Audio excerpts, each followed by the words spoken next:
এরশাদ শিকদারের মেয়ে এশার আত্মহত্যার রহস্য ফাঁস।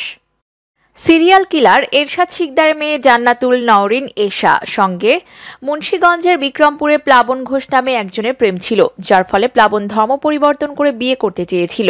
কিন্তু পরবর্তীতে প্লাবন ধর্ম পরিবর্তনে অস্বীকৃতি জানানোয় এশা আত্মহত্যা করেছে বলে দাবি এশার পরিবারের।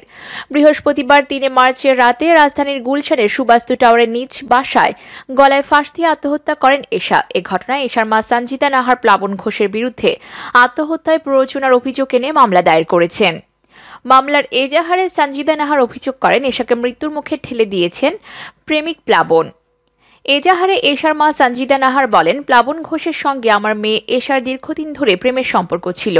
প্লাবন মুসলিম হয়ে আমার মেয়েকে বিয়ে করবে বলে কথা দিয়েছিল। প্রেমের সম্পর্কের উপর ভিত্তি করে এশা মাঝে মধ্যে প্লাবনের সঙ্গে ঘুরতে যেত এবং তার বাড়িতেও যেত।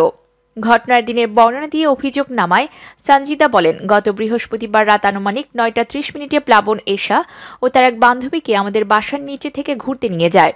এশার বান্ধবী আমাকে জানায়, ঘোরাঘুরির এক পর্যায়ে এশাও প্লাবনের সঙ্গে মোবাইলে কল আসাকে কেন্দ্র করে কথা কাটাকাটি হয়। এক পর্যায়ে এশার বান্ধবী তাদের দুজনকে নিজের বাসায় নিয়ে গিয়ে বিষয়টি সমাধান করার চেষ্টা করে। তবে বিষয়টি সমাধান না হলে এশা বাসায় চলে আসে।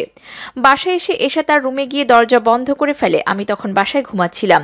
পরে জানতে পারি শুক্রবার ভোর ৫টা ২৪ মিনিটে প্লাবনের কাকা আমার মেয়ের বান্ধবীকে ফোন করে জানায়, এশার বাসায় যাও, সে পাগলামি করছে, আত্মহত্যার চেষ্টা করছে।